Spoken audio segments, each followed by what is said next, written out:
Please subscribe. Master John. 21. Stacy, kung ano ang hindi nakakapatay sa iyo ay nagiging mas matalino ka. Hindi naligtas para sa iyo na manatiling mag-isa sa labas. Bumalik ka at manatili sa amin. Sabi ni Gilbert na may pag-aalala. Hindi niya maiwasang mapasulyap din kay John. Nais niyang bumalik sa kanila ang kanyang anak sa dalawang dahilan.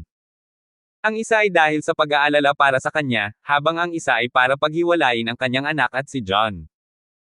Batay sa kanyang nakita sa ngayon, malamang na hinahabol ni John ang kanyang anak. Iyon ang dahilan kung bakit nagkaroon ng lakas ng loob si John na subukan ang kanyang kapalaran sa pagliligtas kay Elder Young. Sa huli, maswerteng nailigtas siya ni John. Si John ay isang karaniwang tao na walang kakaiba sa kanya. Si John ay hindi karapat-dapat kay Stacy. Imposible. Tumanggi akong bumalik dito. Nakatira ako sa isang lugar na maraming high-end na villa. May mga dedicated. Mga security guard na nagbabantay sa lahat ng oras. Nakaayos na rin si Lolo ng 6 na bagong bodyguard para sa akin. Sa pagprotekta nila sa akin sa hinaharap, ang aking kaligtasan ay dapat. Siguraduhin mo. Umiling si Stacy at tumanggi. Pauwi na siya nang siya ay kinidnap. Noong gabi bago. Ito ay isang hindi inaasahang pangyayari. Kung may pumutok sa kanya, walang kwenta kahit siya. Lumipat pabalik. Isa. Pero, wala nang ibang masasabi tungkol dyan. Hanggat nandito pa si Daisy, hindi na ako babalik. Mariing sabi ni Stacy. Nadamay si Gilbert na walang magawa, at binaril si Elder Young bilang pagsusumamo. Tingnan mo, Tay, mas nakikinig si Stacy sa iyo. Dapat mong sabihin sa kanya. Bumalik. Hindi na kailangan. Kung ayaw na niyang bumalik, wala na. Kailangan mo siyang pilitin. Kakailanganin lang naming magpadala ng higit pa. Mga tao na lihim siyang bantayan. Wala dapat. Problema, mahina akong sabi ni Elder Young. Alam niya ang mga alita ni Stacy kay Daisy. Alam din niya iyon. Hinding-hindi magkasundo ang dalawa. Sa totoo lang, hindi rin niya gaanong gusto si Daisy. Gayunpaman, maswerte si Daisy. Nanganak siya ng isang anak na lalaki para sa Gilbert. Siya ang magiging tagapagmana ng kanilang pamilya. Nagawa niyang sumakay sa coattails ng kanyang anak.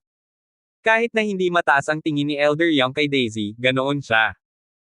Pinilit na panatilihin ang isang mata. Walang paraan na maitaboy niya si Daisy sa pamilya para sa kanyang apo. Kapakanan. Stacy, halos hindi ka na bumalik. Ipakita si John sa paligid. Lugar sa ngayon. Samahan mo akong kumain bago kayong dalawa. Umalis ka, nakangiting sabi ni Elder Young. Okay, tumango si Stacy habang inilabas niya si John. Pangunahing bulwagan.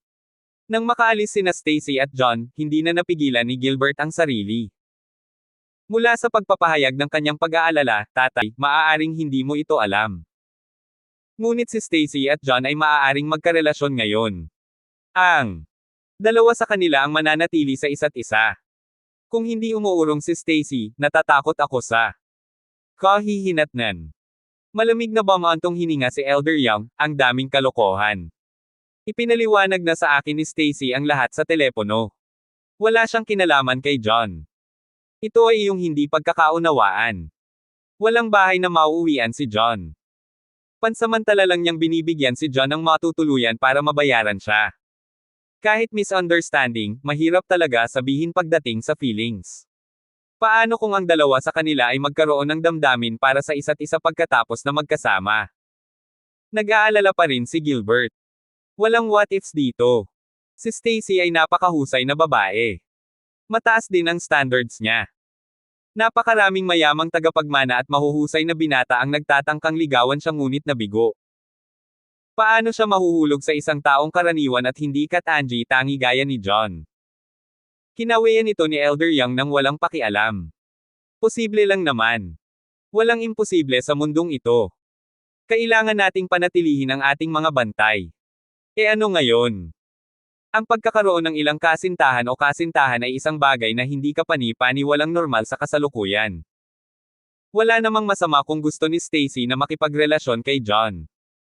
Ito ay isang pagkakataon para sa kanya upang maranasan ang romantikong buhay.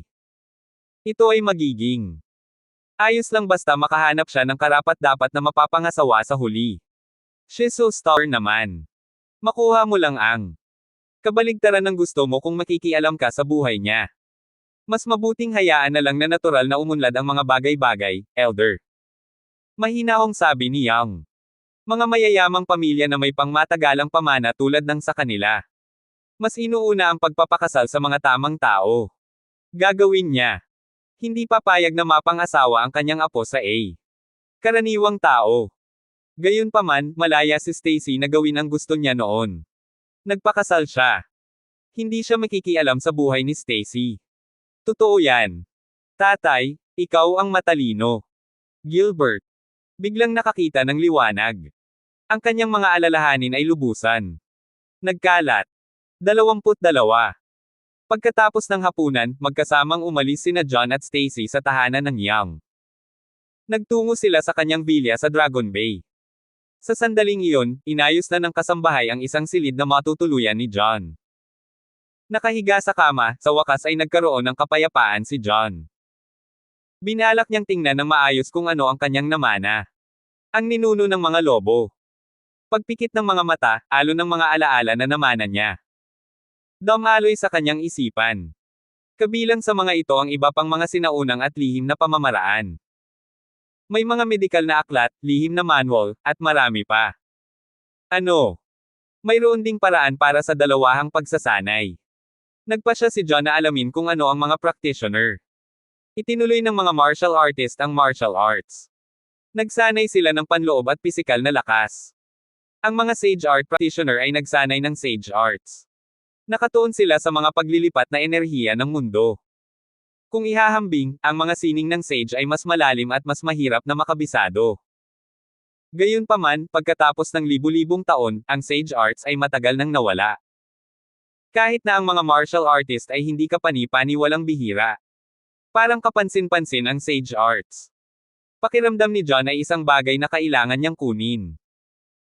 Itinapon ni John ang anumang naliligaw na pag-iisip habang naka-cross-leg sa kama, nagsimulang magsanay. Habang siya ay nagmumuni-muni at huminga sa loob at labas, ang mga manipis na tipak ng enerhiya ay nagsimulang dahan-daang dumaloy sa kanyang katawan mula sa hangin. Ang mga bakas na dami ng enerhiya ay nagsimulang magtipon sa loob ng mga sentro ng enerhiya ng kanyang katawan. Ang enerhiya ay dahan-daang nagsimulang dumaloy at lumaki sa laki ng isang butil, na nananatili sa loob ng kanyang sentro ng enerhiya. Sa oras na magising si John mula sa kanyang practice, madaling araw na kinabukasan. Huff! Nagpakawala ng mahabang buntong hininga si John.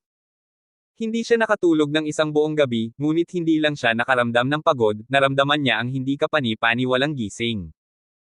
Parang napuno ng enerhiya ang buong katawan niya. Pumasok na ako sa unang yugto ng pagpipino ng enerhiya, kinuyam ni John ang kanyang kamao habang nagpapakawala ng ngiti. Nakakalungkot na walang gaanong enerhiya sa paligid.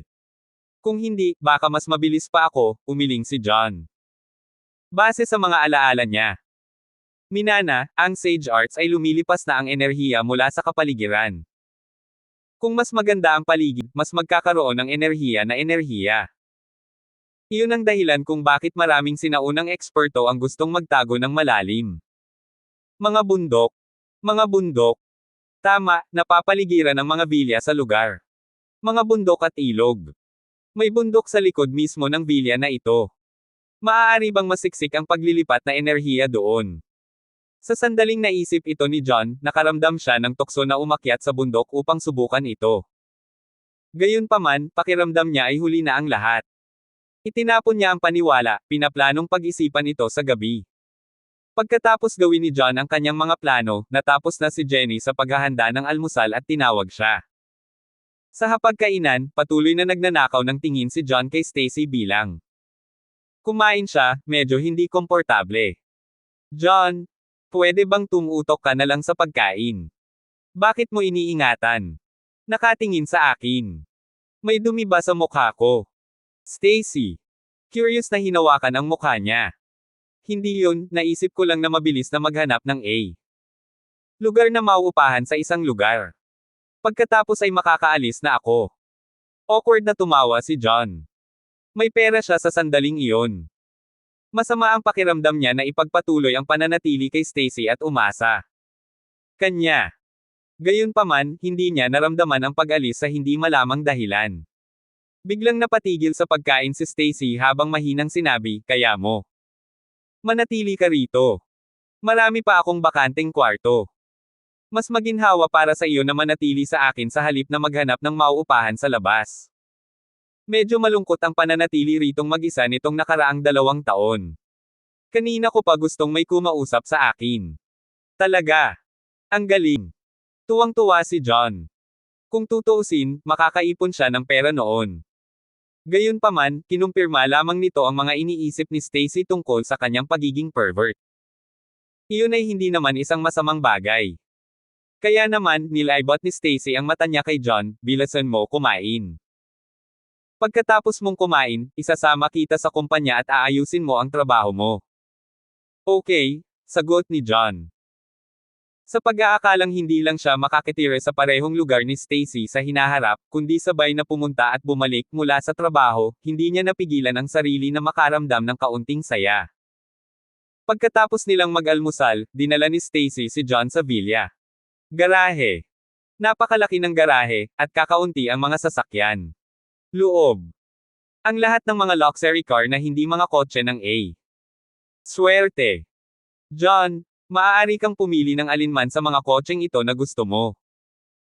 Bibigyan kita ng isa para makasama mo sa trabaho sa hinaharap, tinuro ni Stacy ang hilera ng mga sasakyan sa harapan niya at sinabing. Nagulat si John. Nagmamadali niyang itinaas ang kanyang mga kamay at sabi, "Wala akong driver's license." 23. Natigilan si Stacy, "Wala kang driver's license." Iyon ay gumagawa ng mga bagay na medyo hindi komportable. Natahimik sandali si Stacy bago siya biglang may naisip, "Then you can ride bikes." Marunong akong magbike. May lisensya din ako para sa kanila. Tumango si John. Siya ay kilala na mas mababa sa isang aso na may Mansons, walang paraan na siya ay pinayagan magmaneho ng sasakyan. Gayunpaman, regular na kailangan niya ng mga Manson upang patakbuhin sila. Mga gawain. Para sa kapakanan ng kaiginhawahan, nakuha nila ng isang gamit na gamit. Segunda manong motorsiklo. Ang galing. May motor ako dito na binigay ng tita ko. Ako para sa aking kaarawan. Hindi ko naman ginagamit, bakit hindi ko? Ibigay mo para makasama ka sa trabaho, hinaila ni Stacy si John. Papunta sa isang sulok. May isang makulay na kulay pink na motorsiklo. Doon. Huwag mong maliitin ang motorsiklong ito, sulit man lang. Daan-daang libo. Ano? Ganun ba kamahal? Laking gulat ni John na halos malaglag ang kanyang panga sa lupa.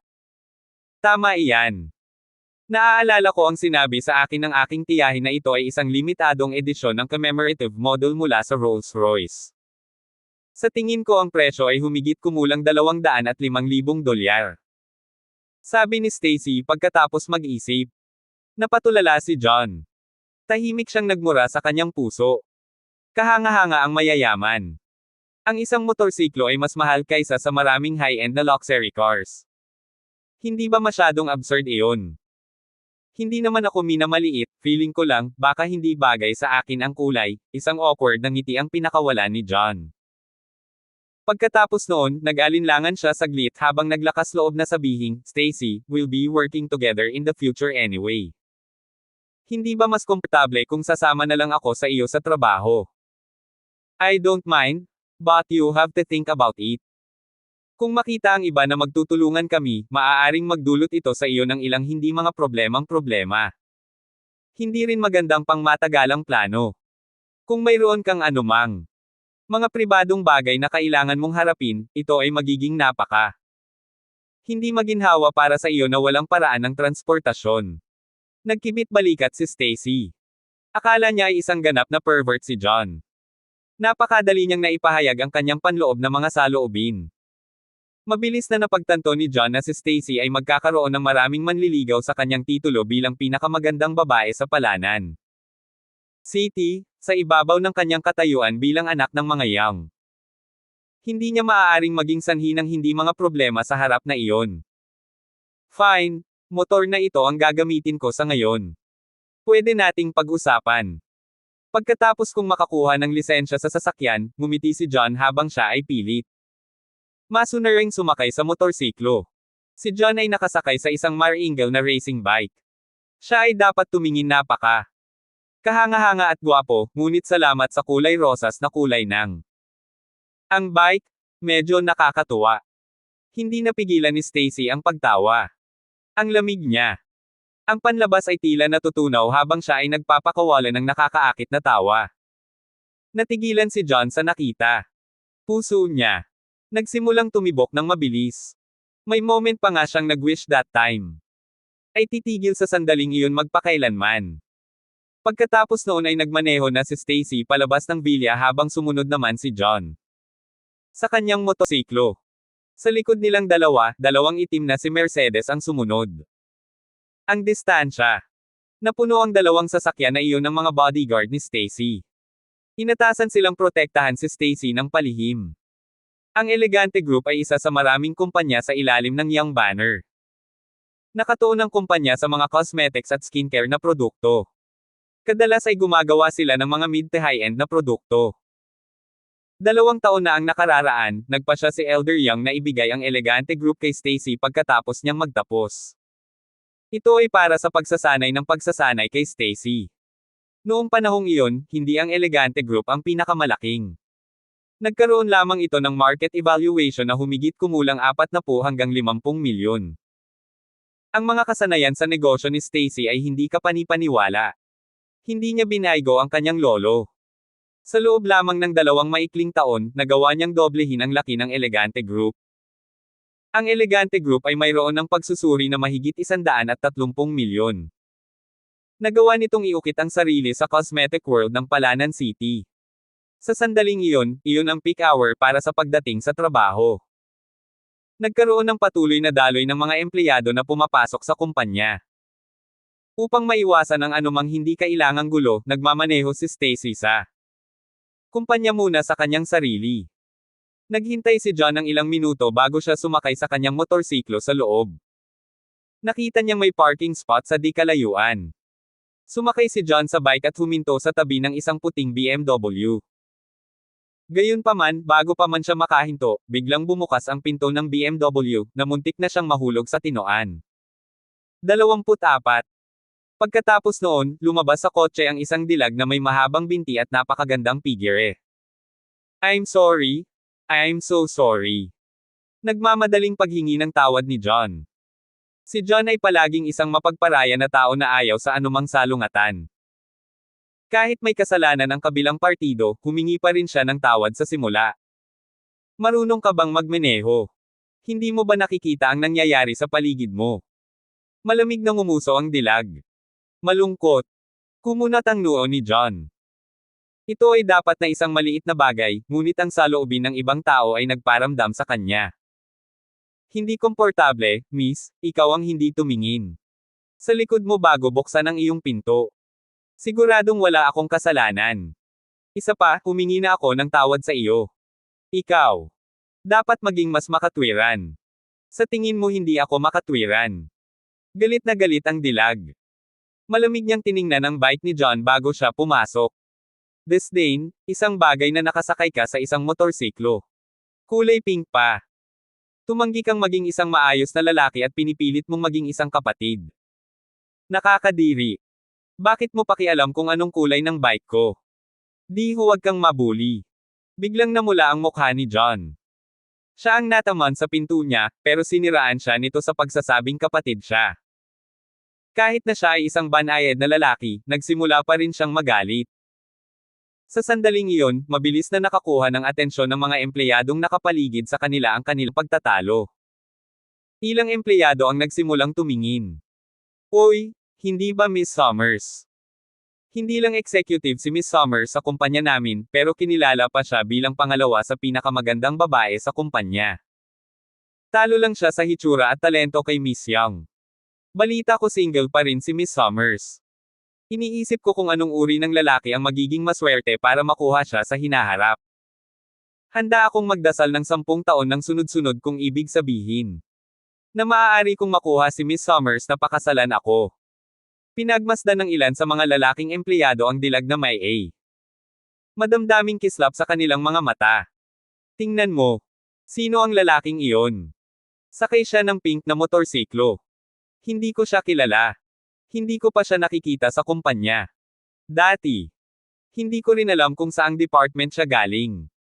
Hindi ba nakakahiya ang lalaking nakasakay sa pink na motorsiklo? Baka weirdo siya. Nagsimulang tumingin ang lahat kay John na may paghamak at paghamak.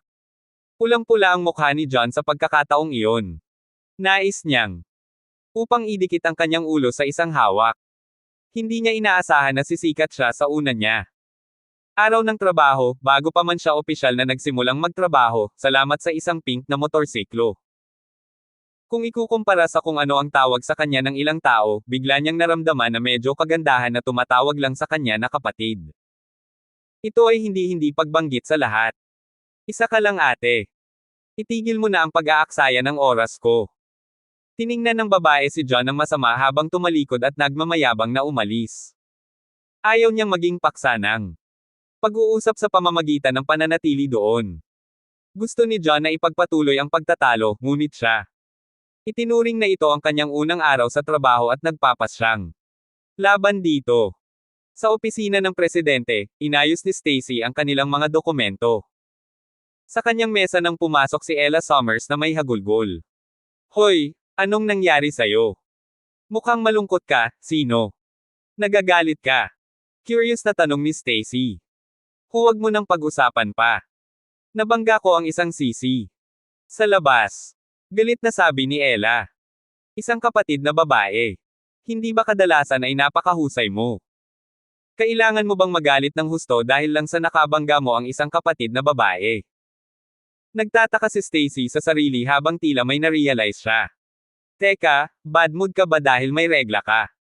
Wala itong kinalaman sa period ko. Sobrang nakakadiri yung sisi na yon.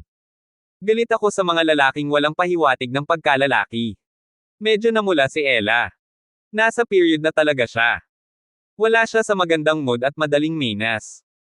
Sa totoo lang, alam niyang mali siya, pero walang kinalaman iyon sa kagustuhan niyang ilabas ang mga frustrations niya kay John. She was pretty. She had a great figure at mayaman siya. Nandito na ang period niya kaya gusto niyang magalit sa isang kawawang lalaki. May mali ba doon? Palagi niyang pinipili ang malalaki at masculine na lalaki. Siya. Mahal niya ang matitigas at malamig na mga sundalo sa TV. Lalaki si John, pero nakasakay pa rin siya ng pink na motorsiklo. Iyon lang ay naiinis na siya. Kaya naman, nararapat siyang gantihan. Oh, ano ba talaga ang nangyari? Tell me about it, inayos ni Stacy ang katawan at curious na tanong. Walang dapat banggitin. Alam ni Ella na mali siya, kaya iniba niya ang topic. Tama, Stacy. Paano nahawakan ang kidnapping na iyon? 25. Ayos lang ako. Sa kabutihang palad, nandyan si John para iligtas ako, umiling si Stacy bago sinabi kay Ella ang lahat. Si Ella ay matalik na kaibigan ni Stacy mula sa unibersidad. Walang masyadong kaibigan si Stacy, at si Ella lang ang itinuturing niyang mabuting kaibigan. Siyempre, inalis ang panliligaw. Walang paraan na sasabihin niya iyon kahit kanino. Sabi mo lalaki siya na hindi mo kilala, pero kinuha pa rin niya. Isang saksak para sa iyo. Para protektahan ka, nagpasya pa siyang mamatay kasama ang mga tulisan. Ngayon ay isang tunay na lalaki. Sa palagay ko dapat ay pakiramdam mo ay ligtas ka sa tabi niya. Naningkit ang mga mata ni Ella. Minahal niya. Yung mga lalaking lalaki sa TV kasi she always lacks a sense of safety ever since she was young. Sayang lang lahat ng iyon sa TV. Sa pinakadulo. Least, wala pa siyang nakilalang ganyan sa totoong buhay. Gayunpaman, isang pangunahing halimbawa ang lumitaw sa harap niya. Sa sinabi ni Stacy, naramdaman pa niya kung gaano kaligtas ang pakiramdam na maprotektahan siya sa ganitong delikadong sitwasyon. Isang bagay na laging kulang sa kanya. Siguradong. Napakalamig ng lipunan ngayon. Wala na masyadong taong kasing tapang niya na umalis. Kung hindi niya itinaya ang buhay niya para protektahan ako, namatay na ako, emosyonal na sabi ni Stacy. Iniisip ang mga panganib na kinaharap niya noong gabing iyon, nakaramdam pa rin siya ng takot. Napuno siya ng pasasalamat para kay John. Stacy, sabihin mo sa akin kung ano ang hitsura niya.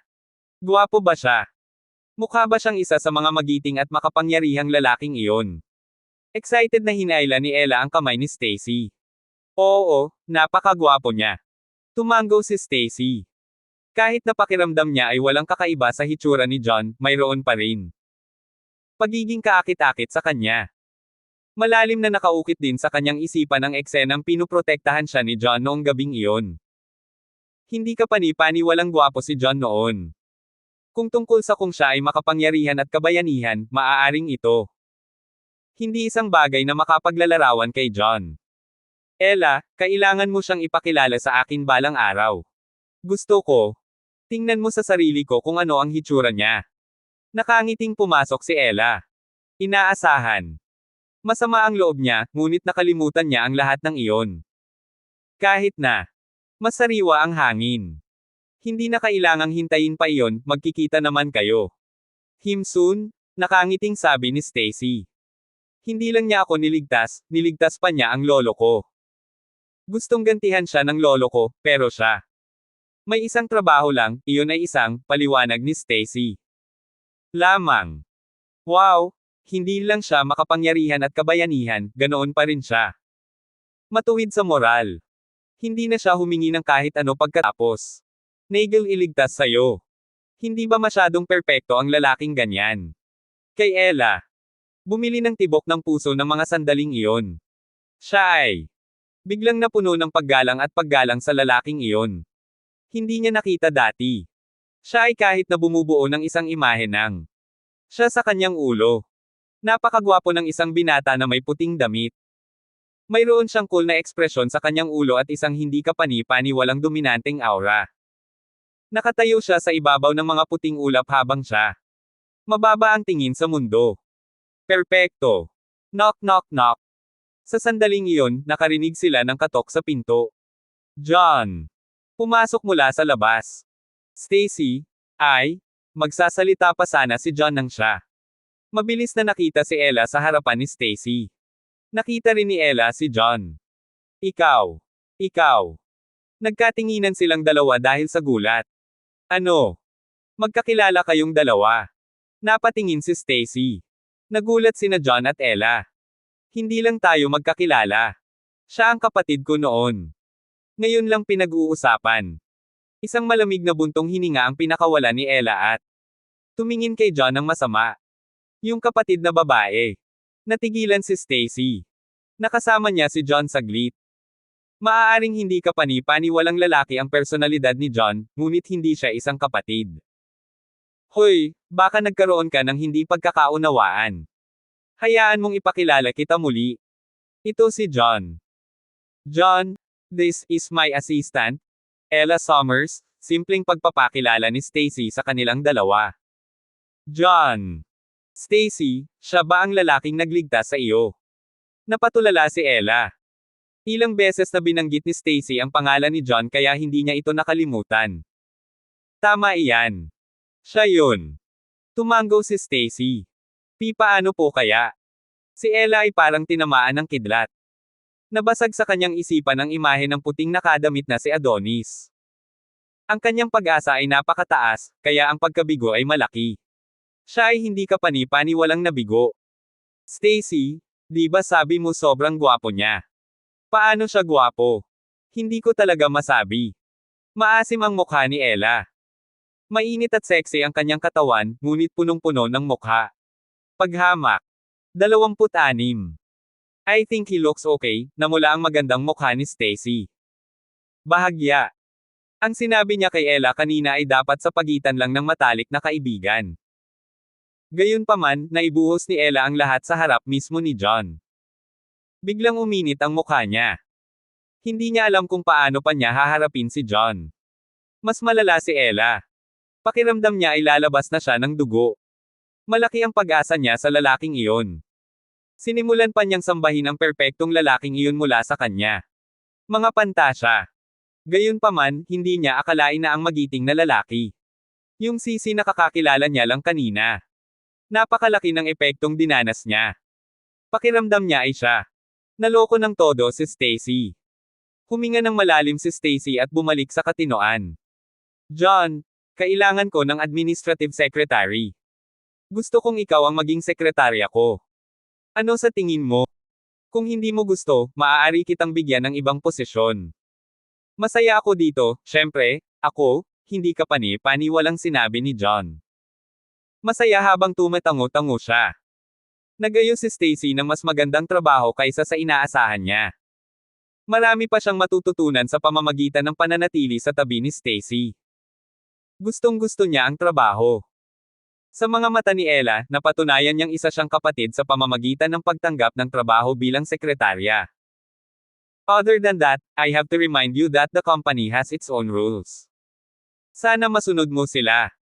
Huwag kang umasta na parang ikaw ang may-ari ng lugar dahil lang sa utang na loob ko sa iyo. Dagdag ni Stacy. Alam ko.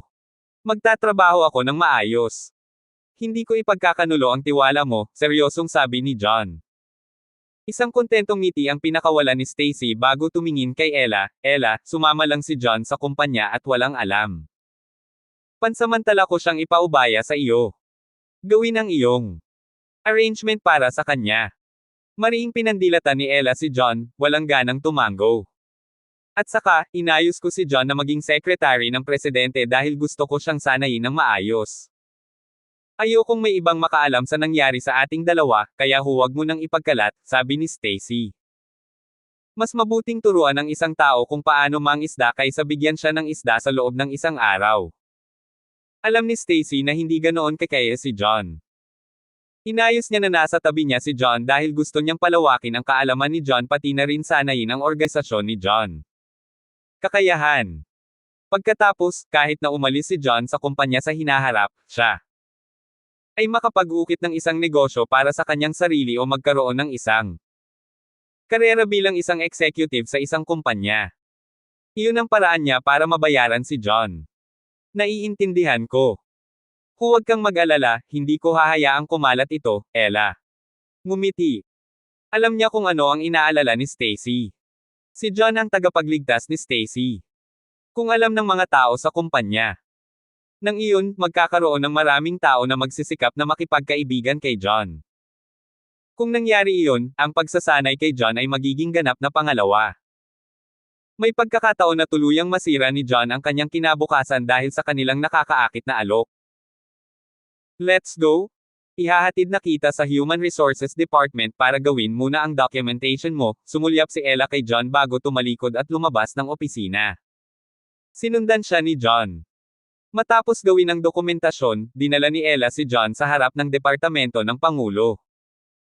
John, sa kumpanya namin, nominally under the President's Department at Secretary ng Presidente. Dapat kang magulat muna sa departamento at alamin ang mga lubid mula sa opisina sa loob ng ilang araw. Once you get the basics down, I'll personally guide you, simpleng sabi ni Ella. Sa Elegante Group, ang assistant ng presidente ay isang mataas na ranggo na executive sa loob ng kumpanya. Malaki ang kapangyarihan niya at halos kapantay niya ang vice-presidente. At ang general manager. Ang sekretarya ng Pangulo ay namamahala lamang sa pagpapatakbo ng mga gawain para sa Pangulo. Maliban sa mas magandang sweldo, ang kalihim ay walang tunay na kapangyarihan. Gayunpaman, ang sitwasyon ni John ay medyo mas espesyal. May intensyon si Stacy na sanayin siya. Siya ay inaako lamang ang posisyon ng isang sekretarya sa sandaling ito. Sa hinaharap, magkakaroon siya ng kapangyarihan gaya ni Ella. Sige, marami pa akong gagawin. Go over and report yourself, tumalikod na si Ella para umalis pagkatapos noon. Pinunasan ni John ang kanyang ilong at mag-isa na nagtungo sa opisina. Ang Departamento ng Pangulo ay nahati sa dalawang bahagi, ang panloob na responsibilidad, at ang panlabas na responsibilidad. Ang panloob na opisina ay kung saan nagtatrabaho ang pinuno ng Departamento ng Pangulo. Samantala, ang panlabas na opisina ay para sa pangkalahatang mga gawain. Ang Departamento ng Pangulo ay isang mahalagang departamento na gumawa ng mga desisyon sa loob ng kumpanya, na tumutulong sa Pangulo sa pang-araw-araw na negosyo. Ganoon din ang pinuno ng Departamento ng Pangulo. Ranggo bilang katulong ng Pangulo. Pareho silang nasa ranggo ng mga direktor. Pareho silang pangunahing miyembro ng istruktura ng kumpanya.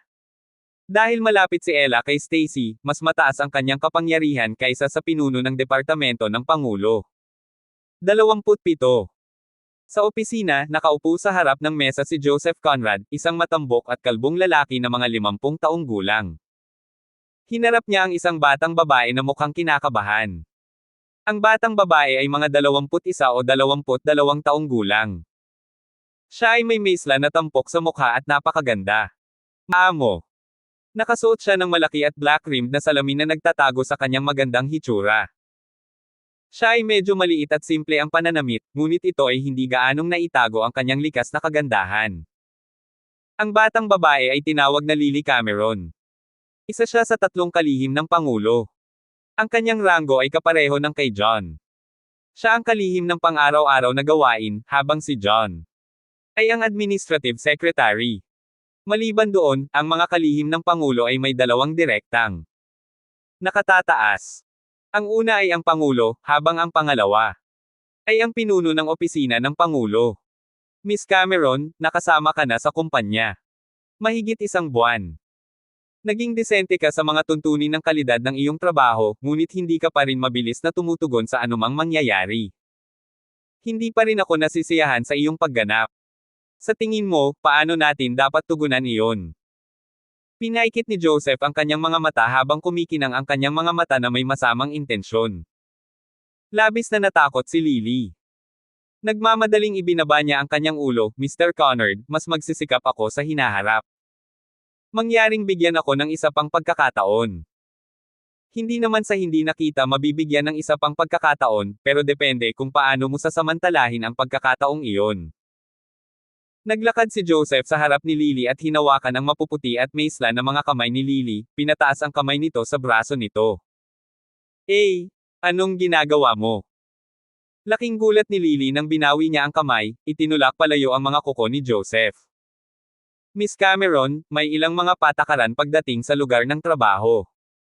May tiwala akong makukuha mo ang sinasabi ko. Malamig na ngumuso si Joseph, na nagpahayag ng sama ng loob. Anong rules? Nagulat si Lily. Nang makita ang kanyang nalilitong reaksyon, hindi maaaring maging si Joseph. Abala sa paglalagay ng pagkukunwari. Hinawakan niya ang baba ni Lily. At ngumiti, let me be more straightforward. Napakaganda mo, at gusto kita. Basta handa kang samahan ako minsan, hindi lang kita bibigyan ng pagkakataon, sisiguraduhin ko pa na makakapasa ka agad sa probation mo. Namutla ang mukha ni Lily, agad na naintindihan ang nangyari. Mr. Conrad, pasensya na. Hindi ako ganoong tao. Maling tao ang hinahanap mo, si Lily ay mukhang isang hindi kapani-paniwalang takot na kuneho. Lumingon siya at agad na sinubukang tumakbo. Hindi kapani-paniwalang kalmado si Joseph habang sinabi niya sa umaatres na likod ni Lily, mas mabuting pag-isipan mo ito. Sa sandaling maglakas loob kang umalis sa opisinang ito, maaari kang magpaalam sa iyong trabaho. Ayusin mo na ang mga gamit mo at umalis ka na kaagad. Agad namang huminto si Lily. Labis siyang naapektuhan sa mga salitang iyon. Kakatapos lang niya sa Palanan University, at nagtrabaho lang sa kumpanya ng mahigit 1 buwan. Hindi pa nga siya nakapasa sa probation niya. Kung gusto ni Joseph na tanggalin siya, magiging napakadali. Naranasan ni Joseph ang mga bagay na ito, natural na hindi niya hahayaang mawala ang ganoong magandang pagkakataon. Mabilis siyang lumapit kay Lily at inabot ito. Miss Cameron, alam ko na nasa ospital ang nanay mo. Kailangan ng kapatid mo na mabayaran din ang kanyang mga bayarin sa universidad. Kung mawalan ka ng trabahong ito, dapat mas alam mo kaysa sa akin kung ano ang mangyayari. Nablangko agad ang isip ni Lily sa mga katagang iyon. Ang sinabi ni Joseph ay umaatake sa lahat ng kanyang kahinaan. Ang kanyang ama ay umalis sa pamilya at nawala noong siya ay nawala. Bata pa. Ito ay ang kanyang ina na nagtatrabaho ng husto. Palakihin siya at ang kanyang kapatid. Thankfully, marami sa kanya. Tinulungan sila ng mga kamag-anak na kung paano siya nakapasok sa universidad. Gayunpaman, ang kanyang ina ay nagtrabaho ng husto at napunta sa ospital. Nakapasok na rin ang kapatid niya sa unibersidad, kaya medyo malaki ang kailangan ng kapatid niya para sa mga bayaran sa pag-aaral at pang-araw-araw na gastusin. Lahat ng gastusin ng pamilya ay nasa balikat niya. Kasabay nito, dinala niya ang mga pag-asa at pangarap ng marami sa kanyang mga kamag-anak. Sa kabutihang palad, nakahanap siya ng magandang trabaho pagkatapos niyang magtapos. Siya ay naging kalihim ng Pangulo sa Elegante Group. Hindi man gaanong humawak ng kapangyarihan ang sekretarya ng direktor, posisyon pa rin ito na may malaking sweldo. Kahit na siya ay nasa probasayon, ang kanyang sweldo ay higit pa sa 1,000. Hanggat naipasa niya ang kanyang probasayon, ang kanyang sweldo ay madaling tumaas ng higit pa. Higit pa rito, nagawa ng kalihim ng Pangulo. Regular na nakikipag-ugnayan sa Pangulo. Hanggat siya nagsumikap at nakakuha ng pabor ng Pangulo, gagawin niya. Makakuha ng mga promosyon at mas mataas na sweldo. Magiging maliwanag ang kanyang kinabukasan. Naapektuhan ng trabaho ang kanyang kinabukasan, ang mga bayad sa medikal ng kanyang ina, at ang pag-aaral ng kanyang kapatid. Kung mawalan siya ng trabaho, masisira ang lahat. Ang mga kahihinatnan ay hindi isang bagay na kakayanin niya. 28. Mr. Conrad, please let me off, pakiusap ni Lily. Ang gulo ng iniisip niya, at hindi niya alam kung ano ang gagawin. Lily, ang mga magagandang babae ay dapat hanggan ng mga lalaki.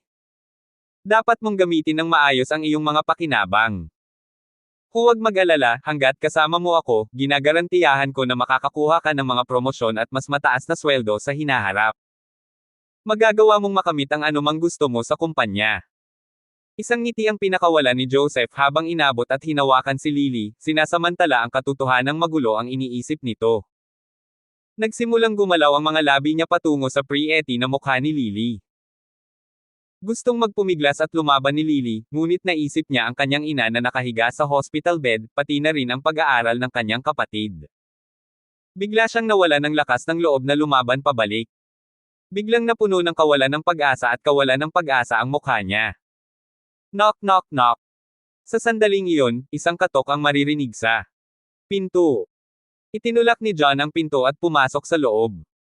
Ang mga dokumento mula sa Human Resources. Sa pagtingin sa nangyayari sa opisina, natigilan si John. Hindi niya alam kung paano magre-react. Nagising si Lily mula sa kanyang pagkatulala nang pumasok siya. Namula siya sa sobrang pula habang nagmamaling itinulak si Joseph palayo.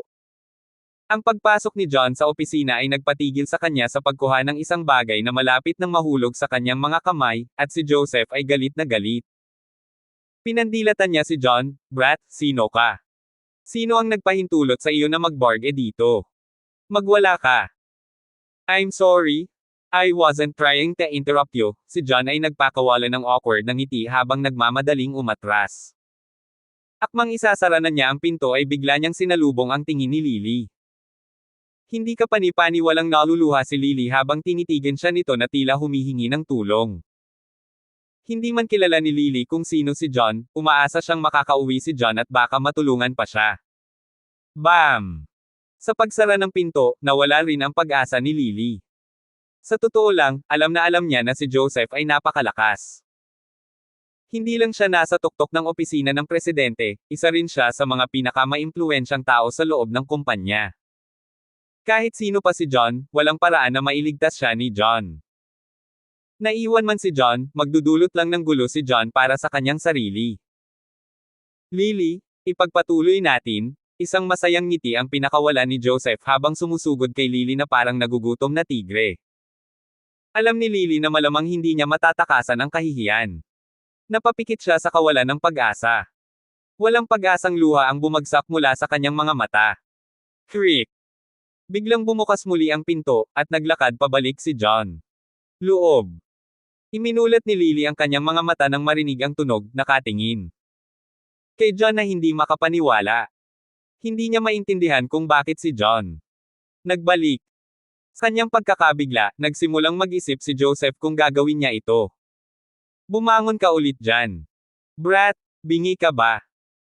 Hiniling kong magwala ka, bakit ka bumalik dito? Galit na sinaway ni Joseph si John. Mr. Conrad, ako ang sekretarya ng bagong Pangulo, si John Walker. Miss Summers asked me to report to you, mahinahong sabi ni John. Nagtrabaho siya sa kumpanya ng mga Manson sa loob ng 3 taon, kaya medyo alam niya ang tungkol sa mga hindi sinasabing tinutukoy sa lugar ng trabaho. Kung talagang payag si Lily, hindi na niya susubukan makialam. Gayunpaman, sinaman siya ng tingin ni Lily. Halata naman na siya ay pinipilit. Ang kawalan ng pag-asa at kawalan ng pag-asa sa mga tingin ni Lily ay dumampi sa kanya. Puso. Kahit na ang kanyang pagkatao ay nasa malambot na bahagi, siya ay isang matuwid na tao. Nagkaroon siya ng ilang hilig. Puso. Nang makita niyang sasamantalahin na ang isang mahinang babae, hindi niya ito hinayaan na mangyari. 29. At least, hindi iyon papayagan ng kanyang konsensya. Mangyari. Wala akong pakialam kung sino ka man, mawala ka agad. Kung hindi, huwag mo akong sisihin sa pagiging masungit. Galit na galit si Joseph. Sa sobrang galit niya ay gusto niyang punitin si John. Labis na nag-aalangan si John. Nasa likod niya si Stacy kaya hindi siya natakot kay Joseph. Pagbabanta. Gayunpaman, nilinaw na ni Stacy na siya nga. Hindi upang ibunyag ang relasyon, ni hindi niya nais na gawin niya. Gaya ng gusto niya sa kumpanya. Si Joseph pa rin ang kanyang direktang superior sa pangalan sa huli. Higit pa rito, si Joseph ay isa rin sa mas makapangyarihan mga tao sa kumpanya. Siya ang may kontrol sa marami sa kita ng kumpanya. Hindi magiging maganda para sa kanya na mauwi sa salungatan sa kanya. Superior sa pinakaunang araw na nagsimula siyang magtrabaho. Kung ang isyu ay tumaas pa at ito naapektuhan ng kumpanya sa anumang paraan, ang impresyon ni Stacy sa maaapektuhan siya ng husto. Nakita ko si John na walang sinasabi pabalik. Naisip ni Joseph na natakot si John. Natawa siya at sinabing, anong tinatitigan mo? Magwala ka. Mr. Conrad, nagsumbong ako sa iyo ayon sa mga regulasyon ng kumpanya. Sa tingin ko, hindi bagay na hilingin mo sa akin na magwala. John clenched his teeth, summonang pataasin ang kanyang determinasyon sa huli. Noon, iniligtas niya si Elder Manson ng hindi hiniling anumang bagay. 2 araw na ang nakalipas, inilagay niya ang kanyang buhay sa linya upang makatipid. Stacy. Walang paraan na hindi niya mapapansin si Lily. Bagong secretary lang tayo, how dare you talk to me like ito. Ang yabang mo. Galit na galit si Joseph. Itinuro mismo ni Joseph ang ilong ni John, Brat, you're fired sa sandaling ito. Magwala ka ngayon din. Oo. Bago lang talaga ako, pero wala naman akong ginawang masama. Paano mo ako mapaalis ng walang dahilan? Tumanggi si John na tanggapin. Paano? Pinaalis kita dahil ako ang iyong superior. Malamig na ngumiti si Joseph. Hindi lang ikaw ang superior ko, nandyan din ang presidente. Tatanungin ko si Miss Young ngayon kung gusto niya akong tanggalin. Napakalma ni John habang tumalikod para umalis. Nagtrabaho siya sa Manson sa loob ng 3 taon, kaya hindi siya isang kumpletong rookie na walang alam. Hindi siya matatakot sa mga sigaw ni Joseph. Ikaw. Manatili ka dyan. Namula si Joseph sa galit. Halos mawala na siya sa kanyang sarili sa sobrang galit. Kahit na mayroon siyang kapangyarihan na tanggalin si John, hindi pa rin siya ang boss ng kumpanya sa huli. Kung hindi nilabag ni John ang alinman sa mga alituntunin ng kumpanya, hindi masyadong nararapat na sibakin niya si John ng ganoon na lamang. Kung dadalhin ang bagay kay Stacy, malalagay siya sa masamang posisyon. Ibigay mo sa akin ang iyong dokumentasyon sa ngayon. Joseph. Nilunok niya ang galit habang kinukuha niya ang mga dokumento mula sa kay John. Ang layunin ni John ay tulungan lamang si Lily. Since Joseph na napaatras ng isang hakbang, hindi na niya iisipin ang bagay na iyon. Nagsindi ng sigarilyo si Joseph habang tinitingnan ang mga dokumentong nasa kanya. Kamay habang binabalak niya ang kanyang mga susunod na hakbang. Hindi lang isang masayang okasyon ang sinira ni John para sa kanya kundi pati na rin walang respeto sa kanya. Kung hindi niya ipinakita kay John kung ano ang mga kahihinatnan niyan ay, walang paraan na magiging siya. Kayang lunokan ang frustrations niya. Sekretarya ka. Haha, wala akong nakitang lalaki. Kalihim sa maraming taon. Walang hiya ka. Gawin mo ako. Tasa ng kape. Itinulak ni Joseph ang mug ng kape sa kanyang mesa sa mga kamay ni John. Mr. Conrad, let me do it, sabi ni Lily habang binatukan si John A. Pagpapasalamat na pagpapahayag. Hindi. Hayaan mo siya. Malamig na sabi ni Joseph. Ang paggawa ng kape at paggawa ng mga gawain ay trabaho ng isang sekretarya. Wakas. Walang dahilan si John para tanggapin ito, kaya tinanggap niya. Basagin. Bago kunin ni John ang mug, kumalas si Joseph sa pagkakahawak at ibinagsak ang mug sa lupa, nabasag ito. Napakawalang kwenta. Hindi ka man lang nakahawak ng mug ng maayos. Anong silbi ng kasama kita? Galit na galit si Joseph habang sinasampal si John. 30. Smack. Napahawak si John sa kanyang mukha nang maramdaman ang nag-aapoy na sakit sa kanyang mukha. Galit na galit siya. Alam niyang sinasadya ni Joseph iyon. Gayunpaman, nakasanayan na niyang kutsain at hiyain habang kasama niya ang mga Manson. Ginawa rin siyang maamo ng mga Manson. Sa pagharap sa mga aksyon ni Joseph, pinili niyang lunukan ang kanyang galit. Ano ang tinitignan mo? Magmadali at kunin ang mga piraso. Linisin mo ito. Nagalit si Joseph. Nagpipigil ng galit si John habang nakaluhod para kunin ang basag na mug. Sinusubukan mo akong kalabanan. Kailangan mong palagwin ang isang pares ng eyeballs, aso. Masyado ka pang bata para dyan. Malamig na tumawa si Joseph at tinapakan niya ang kamay ni John, itinulak ang mga paa niya pababa. Ang mga matutulis na tipak ay nasa ilalim ng palad ni John. Nakaramdam siya ng matinding sakit nang tumusok kaagad ang mga pira-pirasong iyon sa kanyang palad, na naging dahilan ng pagdugo niya. Napabuntong hininga si John habang binawi ang kamay. Hindi ka pani-paniwalang mabilis at malakas. Tinapakan ni Joseph ang kamay ni John gamit ang isang paa. Siya ay nahuli at nadulas, nahulog sa kanya. Pabalik na may putok. Basura, gusto mo na bang mamatay? Galit na galit si Joseph. Ipinadala niya ang kanyang kamay na nakahawak sa putot ng sigarilyo. Mukha ni John. Itinaas ni John ang kanyang kamay sa gulat, at ang usbong ng sigarilyo. Kahit papaano ay nataman ang kamay niyang nasugatan. Ang init at sakit sa loob. Halos mapatalon siya sa kinatatayuan ng palad niya. Kusang gumanti siya at hinampas pasulong ang kanyang kamay, tinamaan si Joseph sa dibdib. Bang! Ang matabang katawan ni Joseph ay pinalipad, na humahampas. Ang desk sa likod niya. Sa isang malakas na putok, kahit na ang desk na ay gawa sa matibay na kahoy na pinagputol-putol. Og! Dumura si Joseph ng isang bibig ng dugo.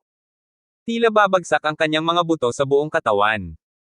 Nakaramdam siya ng matinding kirot sa kanyang dibdib, hudyat na marahil ay nabali niya ang hindi bababa sa 2 o 3 buto sa kanyang tadyang. Napatulala si Lily sa nakita. Napatulala rin si Joseph, ginawa ito ng lalaking iyon. Si John ang pinaka-natulala sa kanilang lahat. Parang hindi siya ang nanakit kay Joseph. Hindi nila alam ito, ngunit si John ang higit na nahuli sa kanilang lahat. Hindi niya ginawa. Alam kung kailan siya naging malakas. Kailan ako naging napakalakas. Tumingin si John sa kanyang kamao. Sa kawalang paniwala. Hindi lang niya pinalipad si Joseph ng ilang talampakan, pati siya. Naging dahilan ng pagdura ni Joseph ng dugo. Paano nangyari yon? Pwede ito ay. Medyo lumukso ang puso ni John, mabilis na naalala na sinubukan niyang magsanay ng sage arts noong nakaraang gabi. Malabo niyang napagtanto na ang kanyang lakas ay tila bumuti ng ilang beses. Maaaring may kaugnayan ito sa kanyang pagsasanay noong nakaraang gabi. Hindi siya makapaniwala na lumakas siya kahit nasa initial stage pa lang siya ng energy refinement. Kung nagawa niyang pagbutihin ang sarili niya, hindi ba siya magiging mas malakas? Tuwang-tuwa at masaya si John. Iyon ang unang pagkakataon na naramdaman niya kung gaano kahanga-hanga ang sage arts. Sa sandaling iyon, naalerto ang mga empleyado sa labas ng opisina. Marami sa kanila ang tumingin sa loob para makita kung ano ang nangyari. O hindi. Si Mr. Conrad ay nasugatan ng isang tao. May tumatawag para sa seguridad. Nagulat ang lahat nang makita ang gulo sa opisina, pati na rin ang pagluwa ng dugo ni Joseph. Nang makabawi si John sa kanyang pananabik, 5 hanggang 6 na security guard ang sumugod. Sa mga security guard, may isang binata na tinatawag na Donald Conrad. Siya ang pinuno ng seguridad para sa kumpanya. Siya ay nasa 30s at may matipuno, panlalaking katawan. Siya ay hindi mukhang isang tao na dapat pumili ng isang away sa. Tito Joseph, anong nangyari sa iyo? Sinong nanakit sa'yo? Nagilan si Donald. Mabilis siyang lumapit at tinulungan si Joseph. Pataas mula sa sahig. Hindi ka pani-paniwalang mapatla ang mukha ni Joseph. Makalipas ang ilang oras ay nabawasan na ang sakit sa kanyang dibdib. Donald, sinaktan ako ng lalaking ito dito. Kunin ang iyong mga lalaki na turuan siya ng leksyon. Maghayganti ka sa akin. Tiyaking hindi ka magpapakita ng anumang awa. Tatanggapin ko ang anumang kahihinatnan. Itinuro ni Joseph si John at marahas na sinabi. 31. Si Donald ay malayong pamangkin ni Joseph, at ang kumpanya ay nagtatrabaho lamang sa kanya upang maging pinuno ng seguridad. Dahil si Joseph ang nagpapasok sa kanya. Naunawaan na hinding-hindi niya susuwayin si Joseph. Utos. Damn you. How dare you lay finger on my uncle? Dead meat ka. Fellas, sampilan ang batang ito at talunin ang kalokohan sa kanya. Pananagutan ko kung sisipain niya ang balde ngayon. Galit na sigaw ni Donald. Inilabas niya ang rubber baton na dala niya at nanguna upang maghatid ng sunod-sunod na pag-atake kay John. Hinugot din ng ibang mga security guard ang kanilang mga rubber baton at marahas na sumugod kay John. Mag-ingat ka. Nagulat si Lily sa nangyari. Dahil gusto ni John na tulungan siya kaya nangyari ang alitan nila ni John. Ngayong wala na sa kontrol ang sitwasyon, naging siya. Balisa at walang ideya kung ano ang gagawin. Si Donald ay kilalang kilala bilang isang upahang thug, at wala siyang problema na lumaban sa 5 o 6 na tao at lumabas ng hindi nasaktan. Dati siyang gumawa ng oras para matalo Napakasama ng tao na nauwi sila sa baldado, at gumugol siya ng 2 taon sa bilangguan bago siya pinalabas ni Joseph. Gaano siya katanga para masaktan si Mr. Conrad? Alam ang marahas na ugali ni Donald, ang batang iyon ay malubha ang masasaktan sa pagtatapos nito. Ang tunog ng paulit-ulit na paghampas ay umalingaw-ngaw sa hangin habang ang mga rubber baton ay tumama sa katawan ni John na parang patak ng ulan habang may bagyo. Napayakap si John sa kanyang ulo at napaungol sa walang katapusang sakit. Una niyang napagdesisyonan na tiisin na lang sandali ang sakit dahil siya ang unang naglatag ng kamay. Kay Joseph.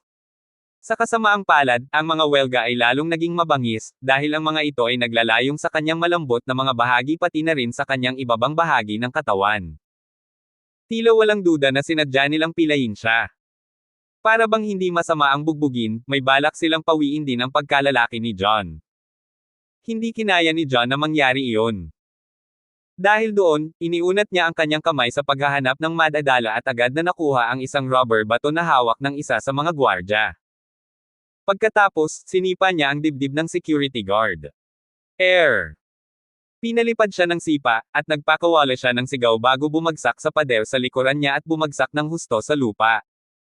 Darn you! How dare you fight back? Oh, nagtatanong ka. Para rito. Sinimulan ni Donald ang pagngangalit ng kanyang mga ngipin sa galit at itinaas ang goma na batuta upang hampasin ang ulo ni John. Siya ay handa na gamitin ang lahat ng kanyang lakas, at ang kanyang tiyuhin. Hinimok pa siya ng boses mula sa likuran, patayin mo siya. Sasagutin ko ang kahihinatnan kung mamatay siya. Kung ang welga na iyon ay mapunta kay John, ang pinakamaliit na mangyayari sa kanya ay isang basag na bungo. Tapos na. Namutla ang magandang mukha ni Lily. Hindi niya kayang makita ang kalunos-lunos na wakas ni John at ipinikit niya ang kanyang mga mata sa kawalan ng pag-asa. Sa kritikal na pagkakataong iyon, itinaas ni John ang kanyang kaliwang braso upang harangan ang rubber baton na halos ma-dislocate ang resulta. Ang kredito ay dahil sa pangangatawan ni John dahil sinumang ordinaryong tao ay makakaranas ng bali ng braso kung sila ay magsasanggalang sa kanilang sarili mula sa pag-atake. Pagkabigong protektahan. Ang sarili ay magreresulta sa isang concussion sa pinakamagandang, at kamatayan o malapit kamatayan sa pinakamasama. Huwag mo akong sisihin sa pagbibigay sa iyo ng mata sa mata. Inihagis ni John ang isang kanang kawit at isang malakas na suntok ang ibinato sa pisngi ni Donald. Lumipad sa bibig niya ang 2 dagwang ngipin ni Donald. Bago pa man siya makapag-react sa nangyari, sinundan ni John ang isang malakas na sipa sa kanyang dibdib. Napakalakas ng impact, at si Donald ay lumipad sa himpapawid na parang saranggola na naputol ang linya. Nagluwa siya ng ilang subo ng dugo matapos mapunta sa lupa, at malinaw na mas malala ang sugat niya kaysa kay Joseph. Mariing sumigaw si Joseph, bakit nakatayo lang kayo? Saktan mo siya. Siniguro ko na sa iyo na aking sasagutin ang mga kahihinatnan. Ang natitirang apat na security guard ay nagngangalit at nag-atake ng mas walang awa. Itinaas nila ng mataas ang kanilang mga rubber baton upang hampasin ang mga kasukasuan at malambot na mga lugar. Katawan ni John. Mabilis na dumating ang kanilang mga pag-atake at nagpasya si John na mas mabuting baliwalain niya ang barrage kaysa protektahan ang bawat isa. Inatake niya ang mga ito pabalik sa siklab ng galit, nakipag-agawa ng mga suntok at sipa ng random. Wala pang 10 segundo, ang apat na security guard ay natalo ng mga kamay ni John at bumagsak lahat sa lupa. Sabay-sabay. Paano? Napatulala ang lahat, pati sina Joseph at Lily. Hindi nila akalain na ang gayong payat na sanga tulad ni John ay makakatalo kay Donald at sa 5 iba pang mahusay na security guard. Higit pa rito, wala sa mga pinsala ni Donald ang tila maliit. Nagkaroon ng mga bali sa kabuuan at siya ay nagsuka. Dugo. Wala man lang siyang lakas na tumayo at pasimpleng bumagsak sa lupa. Sa kabilang banda, tumayo si John na para bang walang problema sa kanya ang mga sugat kanina. May mga bola ka, bata, ngunit ang pagiging magaling sa pakikipaglaban ay walang kwenta. Lahat ng ginawa mo, kasama ang pananakit sa mga security guard ng kumpanya, ay isang paglabag sa mga patakaran at regulasyon ng kumpanya. Ikaw ay natanggal sa trabaho. Ngayon alisin mo ang impyerno sa aking mukha. Paglamang ni Joseph na may masamang tingin sa mukha. 32. Maaaring nabigo si Donald na makaganti sa ngalan ni Joseph, ngunit ang huli ay makakakuha pa rin ng huling pagkakataon para ilabas ang kanyang galit sa pamamagitan ng paghabol kay John sa kumpanya. Bilang karagdagan, mawawalan si John ng proteksyon at interbensyon ng kumpanya kung siya ay tinanggal, sa gayon ay nagbibigay ng daan para kay Joseph na tumawag ng pulis at ipaaresto si John. Ikaw. Pinapaalis ako. As if may authority ka. Malamig na tinitigan ni John si Joseph at dahan-daang naglakad patungo kanya. Anong ginagawa mo? Binabalaan kita. Di huwag kang maglakas loob na lumapit. Nagpatuloy si Joseph sa pag-atres at ang masamang pakiramdam ay bahagyang bumangon mula sa kanyang puso. May gana akong bugbugin ka ulit dahil naiinis ako sa pagtingin sa iyo.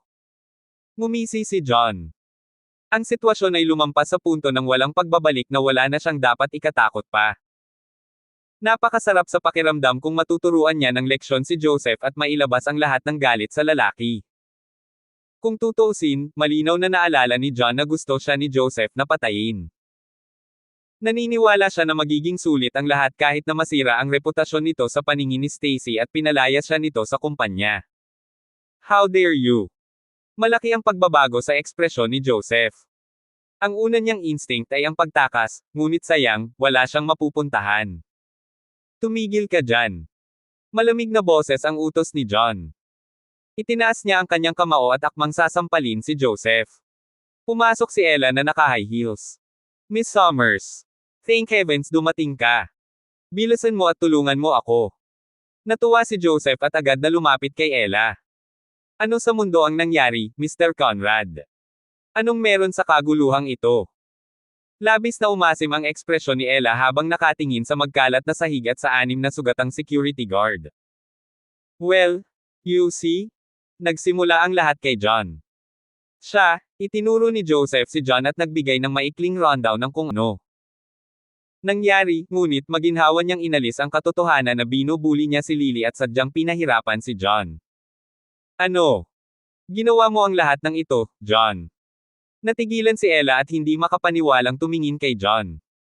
Ang nakaraang insidente sa motorsiklo ay nagbigay sa kanya ng impresyon na kapatid na babae si John, kaya naisip ng isa ang kanyang pagtataka nang marinig niya na ang taong inaakala niyang kapatid ay nagpatomba ng mag-isa ng 6 na malalakas na security guard.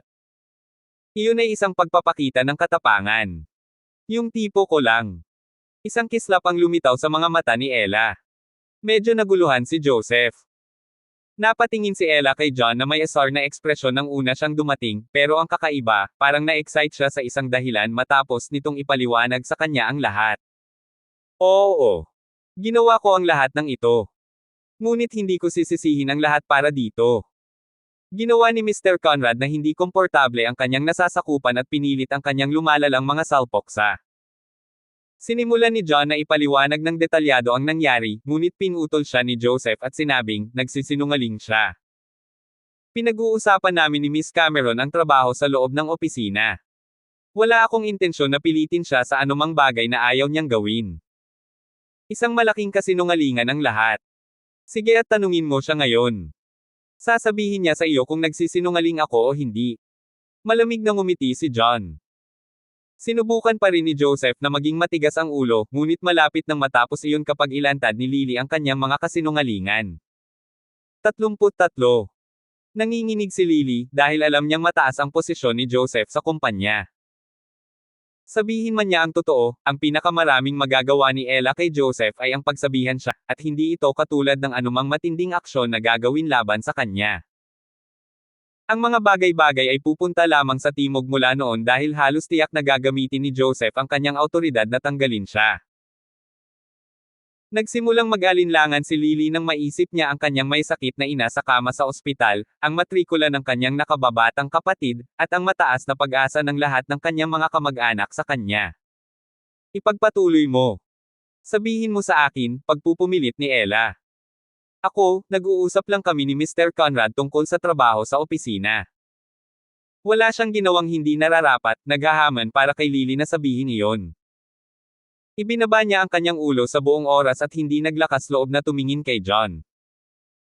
Sa kabila ng kanyang walang hanggang pasasalamat kay John sa pagligtas sa kanya, ang pasanin ng pagkatanggal sa trabaho ay napakabigat na kinahinatnan niya. Wala siyang ibang magawa kundi ang humingi ng tawad kay John sa kanyang puso.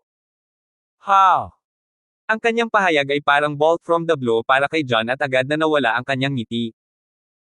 Hindi niya lubos maisip na si Lily ang magwawalang bahala sa kanyang mabait na kilos kahit na itinayan niya ang lahat para lamang mailigtas siya. Narinig mo iyon, hindi ba, Miss Summers? Gumagawa siya ng ligaw na paratang sa akin. Ngumiti ng matamis si Joseph. Ito lang ang ginagawa mo noon, John. Iriahem, ang kumpanya ay may mga patakaran at regulasyon na dapat mong sundin. Ito ay hindi isang lugar kung saan maaari mong gawin ang anumang gusto mo. Bulyo ni Ella.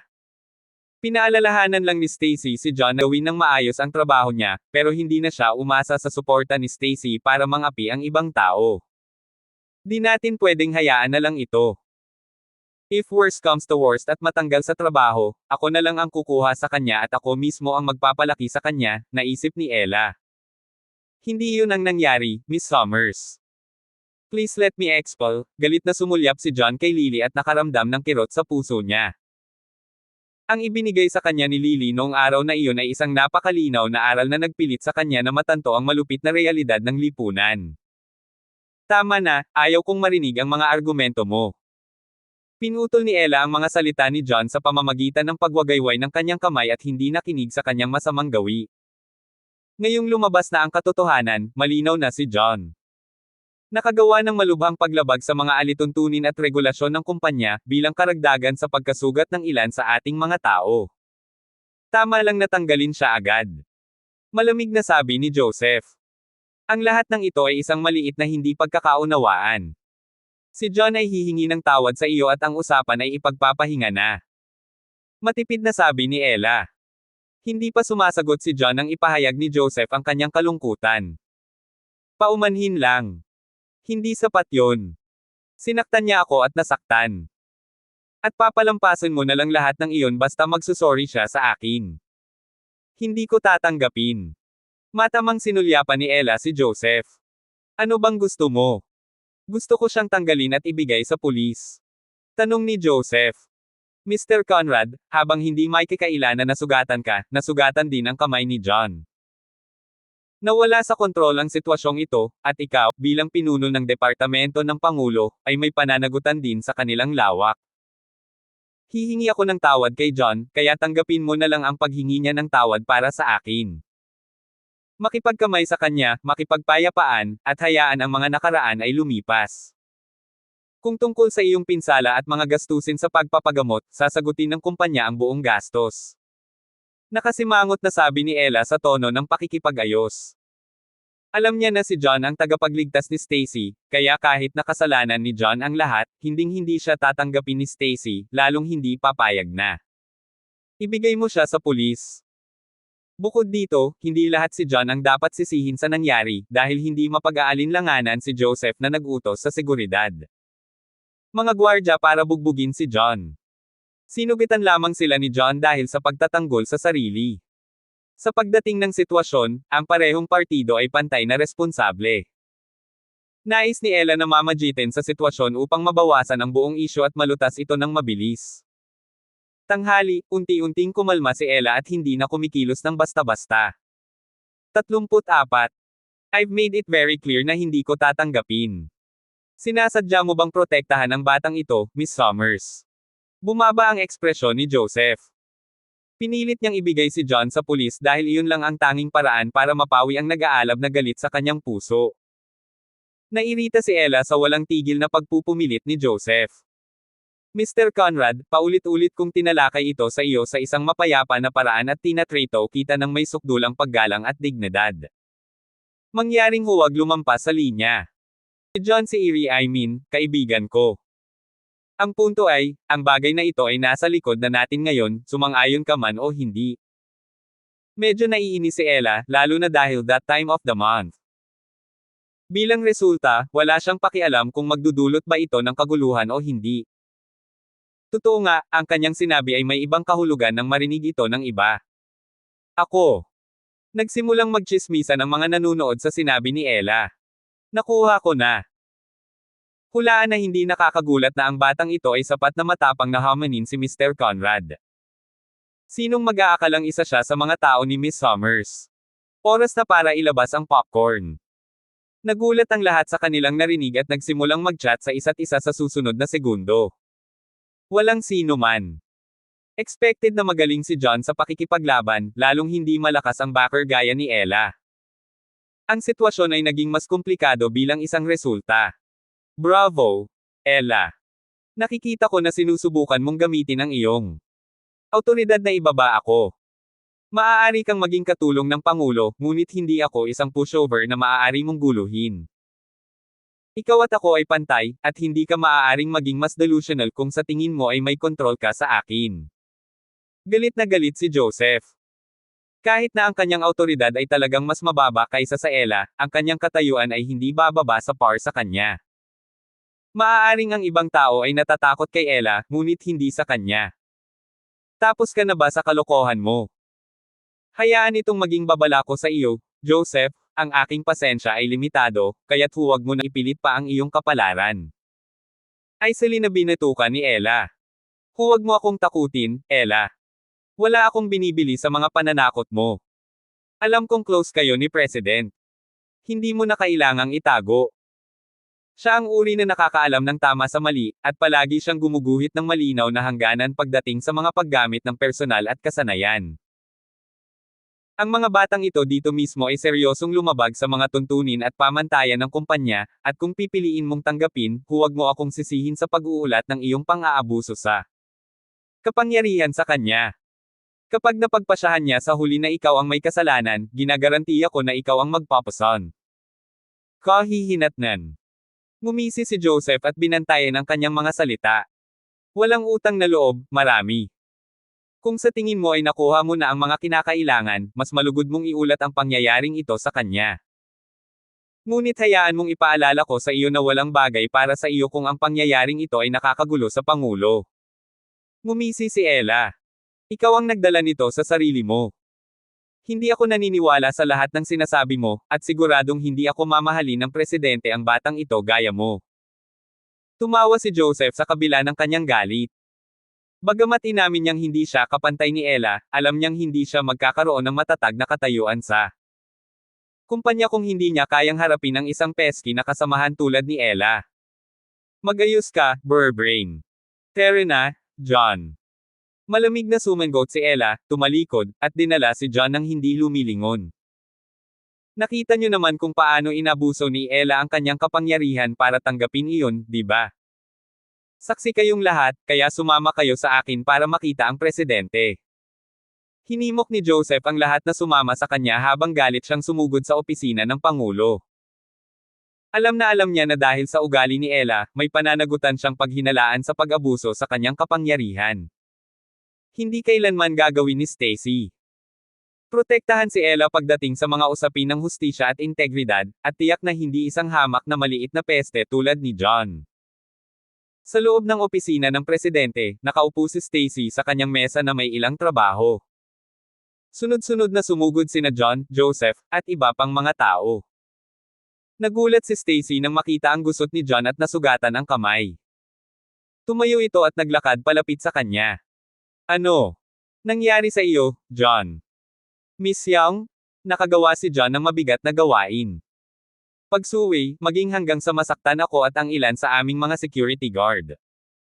May kailangan kang gawin. Hindi na hinintay ni Joseph na sumagot si John at pinaglaruan ang biktima habang nagbibigay ng maikling paliwanag sa nangyari. Totoo ba iyon, John? Bumaba ang maselang ekspresyon ni Stacy at ibinaling niya ang tingin niya kay John.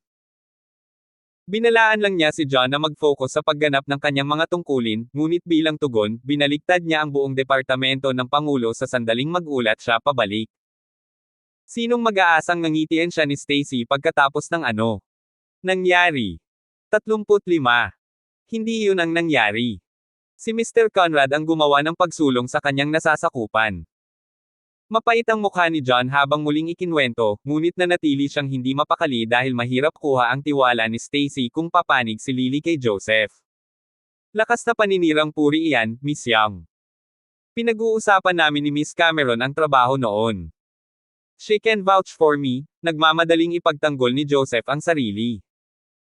Nagsasabi ba si Mr. Conrad ng totoo, Miss Cameron?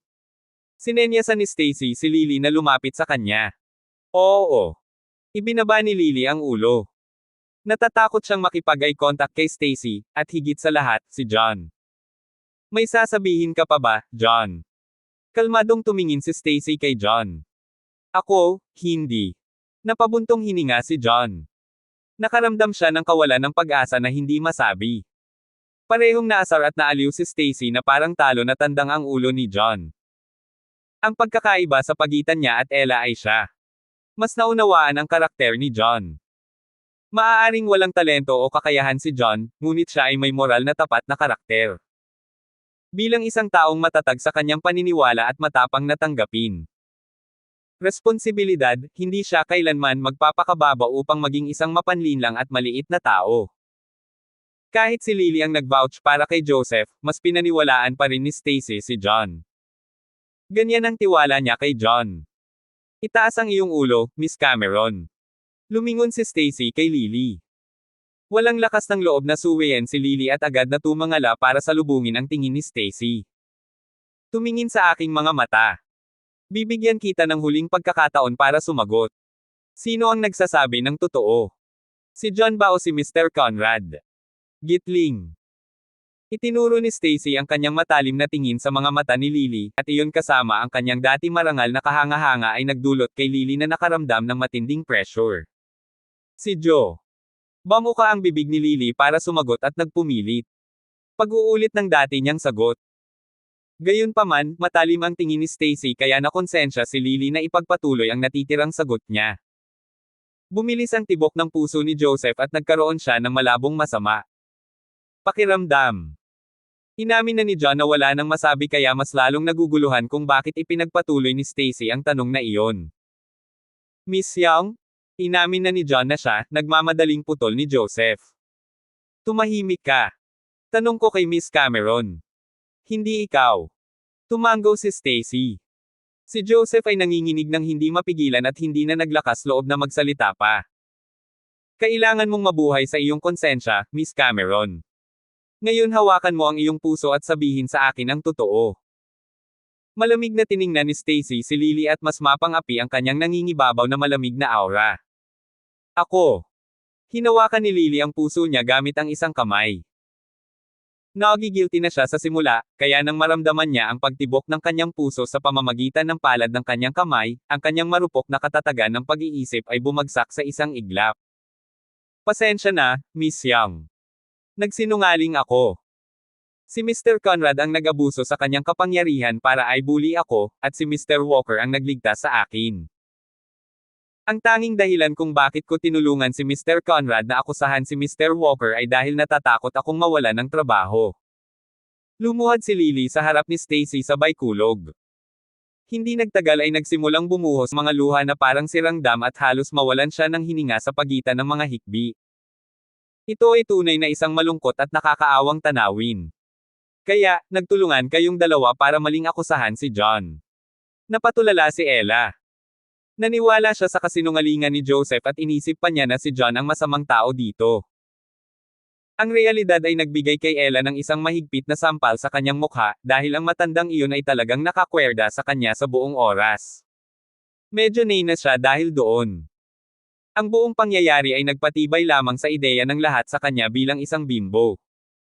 35. Hindi iyon ang nangyari. Si Mr. Conrad ang gumawa ng pagsulong sa kanyang nasasakupan.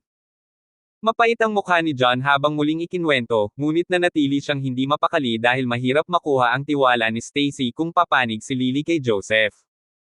Lakas na paninirang puri iyan, Miss Young. Pinag-uusapan namin ni Miss Cameron ang trabaho noon. She can vouch for me, nagmamadaling ipagtanggol ni Joseph ang sarili. Nagsasabi ba si Mr. Conrad ng totoo, Miss Cameron? Sinenyasan ni Stacy si Lily na lumapit sa kanya. Oo. Ibinaba ni Lily ang ulo. Natatakot siyang makipag-eye contact kay Stacy, at higit sa lahat, si John. May sasabihin ka pa ba, John? Kalmadong tumingin si Stacy kay John. Ako, hindi. Napabuntong hininga si John. Nakaramdam siya ng kawalan ng pag-asa na hindi masabi. Parehong naasar at naaliw si Stacy na parang talo na tandang ang ulo ni John. Ang pagkakaiba sa pagitan niya at Ella ay siya. Mas naunawaan ang karakter ni John. Maaaring walang talento o kakayahan si John, ngunit siya ay moral na tapat na karakter. Bilang isang taong matatag sa kanyang paniniwala at matapang na tanggapin. Responsibilidad, hindi siya kailanman magpapakababa upang maging isang mapanlinlang at maliit na tao. Kahit si Lily ang nag-vouch para kay Joseph, mas pinaniwalaan pa rin ni Stacy si John. Ganyan ang tiwala niya kay John. Itaas ang iyong ulo, Miss Cameron. Lumingon si Stacy kay Lily.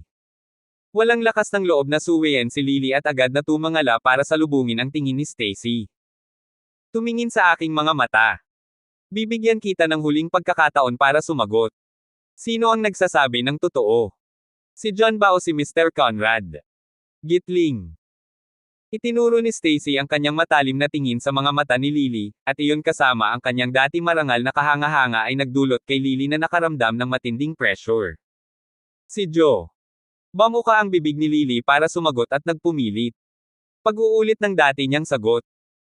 Gayunpaman, matalim ang tingin ni Stacy kaya nakonsensya si Lily na ipagpatuloy ang natitirang sagot niya.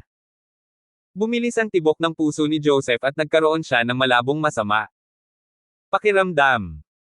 Inamin na ni John na wala nang masabi kaya mas lalong naguguluhan kung bakit ipinagpatuloy ni Stacy ang tanong na iyon. Miss Young? Inamin na ni John na siya, nagmamadaling putol ni Joseph. Tumahimik ka. Tanong ko kay Miss Cameron. Hindi ikaw. Tumango si Stacy. Si Joseph ay nanginginig ng hindi mapigilan at hindi na naglakas loob na magsalita pa. Kailangan mong mabuhay sa iyong konsensya, Miss Cameron. Ngayon hawakan mo ang iyong puso at sabihin sa akin ang totoo.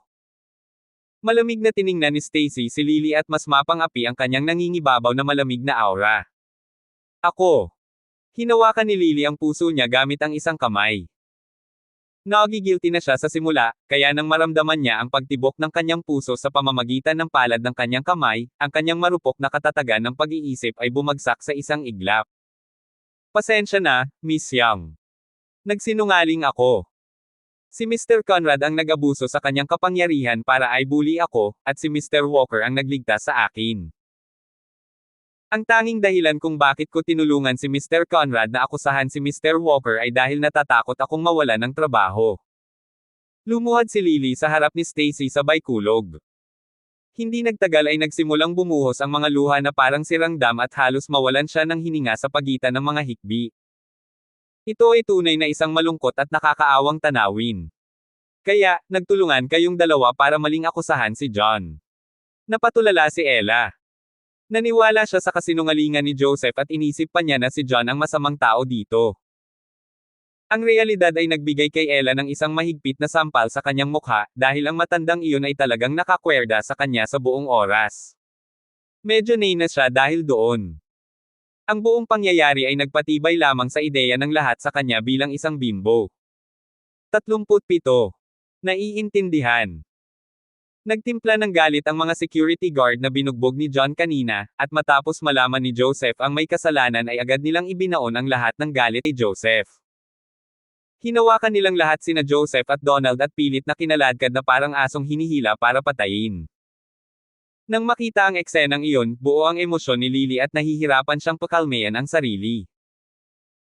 Hindi niya pinangarap na si John ang magiging tagapagligtas ni Stacy, at mas nagulat siya nang walang pag-aalinlangan na tinanggal ni Stacy ang isang executive ng kumpanya tulad ni Joseph para bigyan ng hustisya si John. Kung alam niyang may ganoong kakayahan at suporta si John, hindi na niya pinansin ang takot niya kay Joseph at hindi niya ito tinulungang i-frame si John. Ito ay isang kahihiyan na siya ay natanto ito ng kaunti huli na.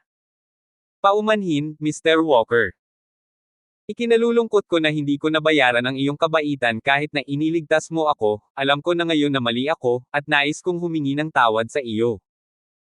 Nakaramdam ng guilt at panghihinayang si Lily kaya yumoko siya ng malalim kay John at same time na humihingi ng tawad. Malamig na ngumuso si John at ipinihit ang ulo para hindi siya pansinin.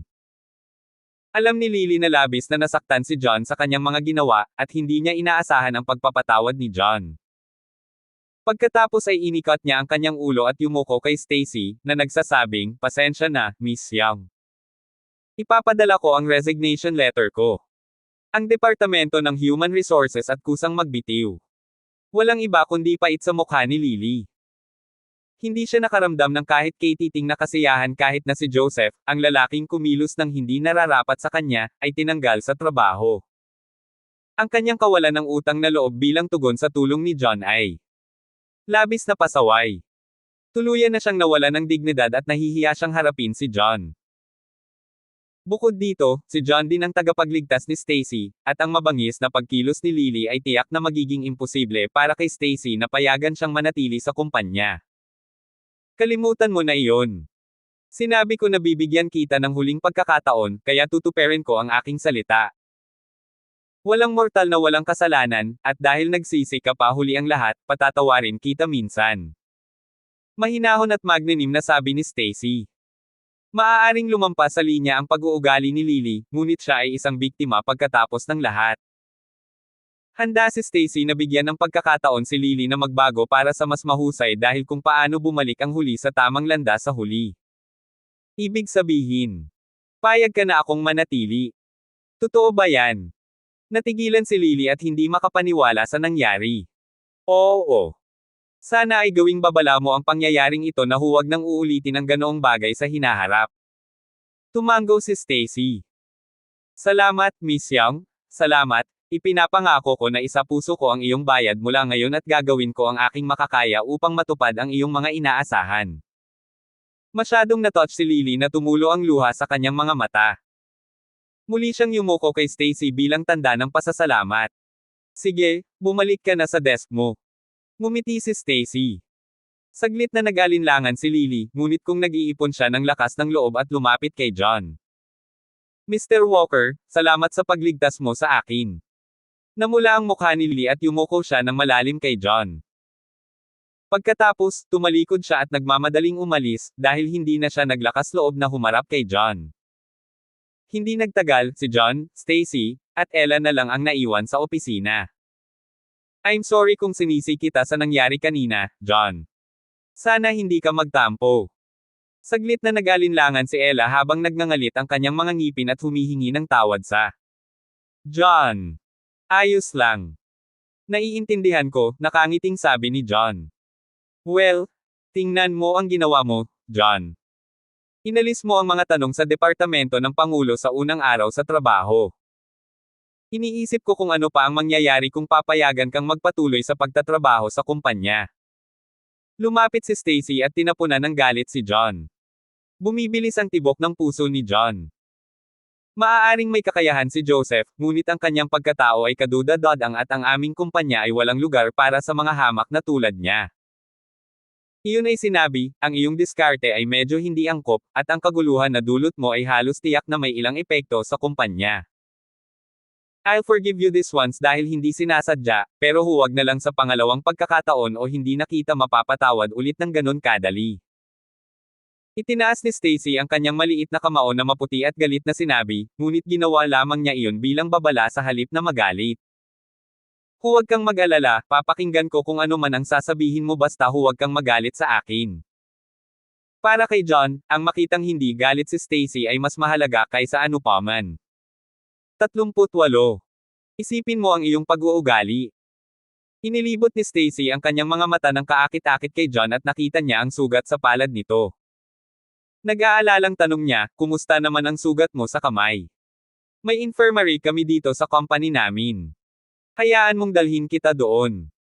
Saglit na nag-alinlangan si John dahil ang sugat sa kanyang kamay ay sugat lamang sa balat at hindi naman ito seryoso. At muli, nililinas ang sugat sa. Ang infirmary ay magiging kapaki-pakinabang sa pagpigil sa sugat na mahawa. Sandamakmak na trabaho ang naghihintay sa iyo pagkatapos ng pagliban mo sa opisina kahapon. Dalhin ko na lang siya sa infirmary. Nagkusa si Ella na mag-alok ng tulong sa kanya. Ikaw. Kakaibang sulyap ni Stacy kay Ella.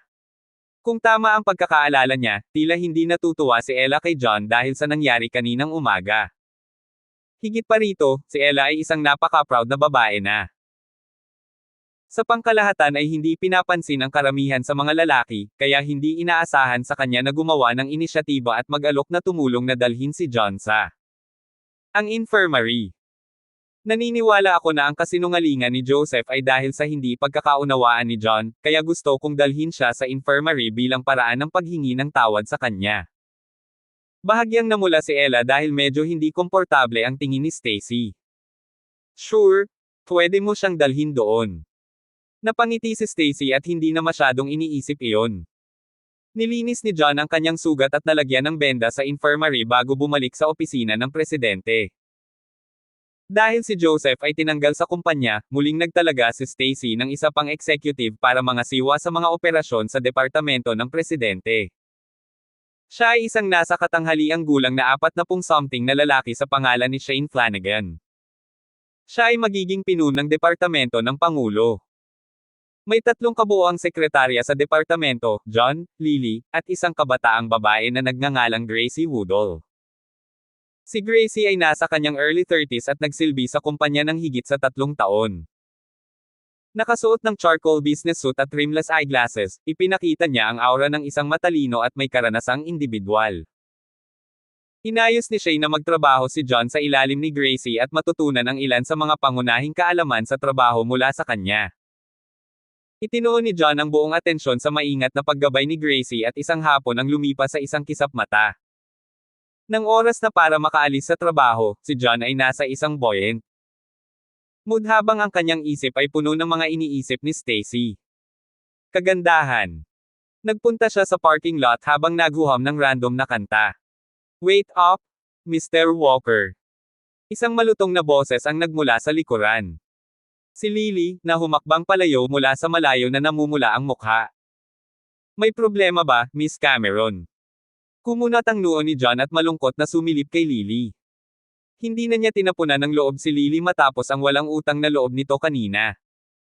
I'm sorry sa mga nasabi ko kanina. Kasalanan ko ang lahat. I'd like to apologize to you. Yumuko si Lily kay John. Hindi mo na kailangan pang humingi ng tawad. Nagawa mo na sa opisina, walang pakialam na sabi ni John. Alam ko iyon, ngunit talagang umaasa akong matatanggap ang iyong kapatawaran. Napakagatlabi si Lily. Ang kanyang isip ay ganap na gulo sa buong hapon, at siya ay patuloy na nakakaramdam ng sakit. Dahil nag-iisip siya ng paraan para makuha ang kapatawaran ni John. Nakaraan na, kaya kung patawarin kita o hindi na issue. Napangisi si John sa pakiusap niya. Siya ay hindi santo, at sino man. Ang nakaranas ng ginawa nito sa kanya ay tiyak na mahihirapang patawarin lamang siya. Kinagat ni Lily ang kanyang mga ngipin at lumuhad sa harap ni John na may kalakasan. Nagulat si John, at agad siyang humakbang para tulungang makatayo si Lily. Miss Cameron, anong ginagawa mo? Tayo.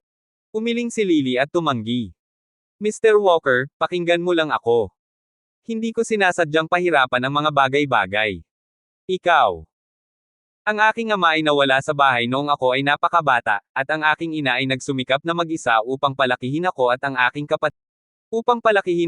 aking kapatid na lalaki. Na-admit siya sa ospital ilang buwan na ang nakalilipas dahil sa sobrang trabaho,